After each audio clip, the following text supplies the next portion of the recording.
took Sophie and I murdered her and I buried her. And that nearly killed me.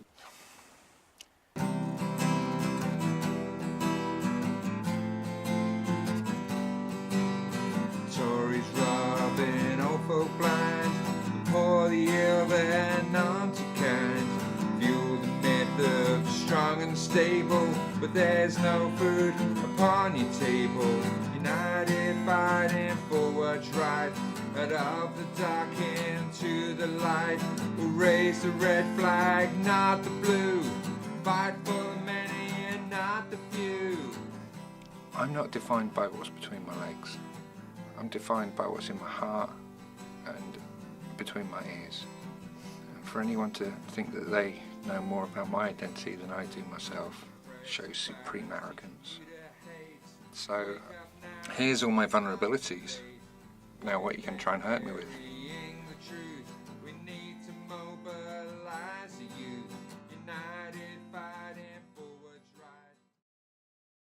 I've known that I was transgender since I was about 7 years old. At first it started off as a state of confusion, a state of unease. And predominantly through my childhood that was it, because I didn't have females in the house apart from my mother, so I had no one that I could look at and go, actually I identify more like them. So it was a very male environment. But it wasn't until about 98, 2000 that I actually started to work out what this meant.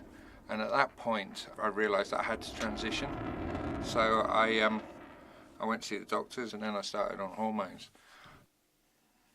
And then my partner got pregnant and the plan was that our child would have two mothers. But on the day that my son was born, he had a massive seizure. We nearly lost him. And I remember holding this tiny baby in my hands and thinking, I can't put this child through the amount of abuse that I'm getting, the amount of pain that I'm getting. So I took Sophie and I murdered her and I buried her. A lot of trans people totally delete who they were before. I couldn't do that. And recently I've started looking at Steve pre-transition and I get the feeling that I'm looking at pictures of ghosts.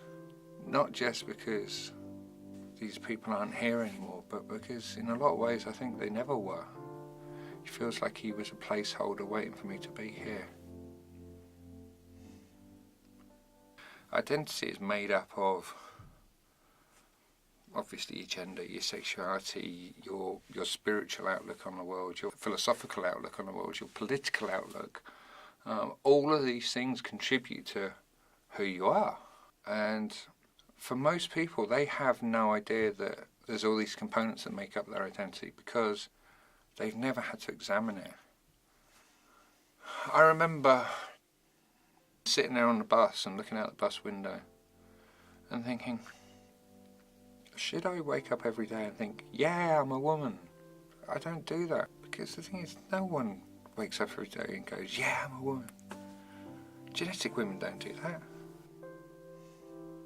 Steve's identity was confused and it was a mishmash of things. There was no coherence to it because there was this big component of it that was at 90 degrees to the rest of it, and that just threw everything else out of kilter.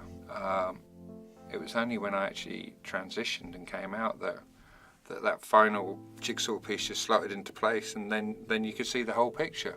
And that's been a very interesting realisation, to realise that all of the component parts were already there, but the key part that actually tells you what the image is was the one that was missing. I went from a lifetime of being suicidal because I wasn't me to then becoming me and losing everyone else. The disappointing, upsetting thing was that at the moment that I actually became me and stopped feeling suicidal because I wasn't, I then started feeling suicidal because I was on my own. Say family social events. Steve would be hiding in the corner because he was emotionally disconnected from things. I would be the centre of attention. I would be getting involved in everything because I have this love of life and this love of people now that Steve was never able to have. And yeah, I've been robbed of that. When you're a social person, to be utterly isolated and totally alone can break your heart. It breaks my heart every single day that I'm not with my children. To me, identity is finding who you are and finding your own place in the world. It was a lifelong journey. It was a journey that I started as a kid when I was confused, and it's a journey that I'm still not at the destination, but I'm at least on the right road now. Raise the red flag, not the blue. Fight for the many and not the few. We'll fight for the many and not the few. Fight for the many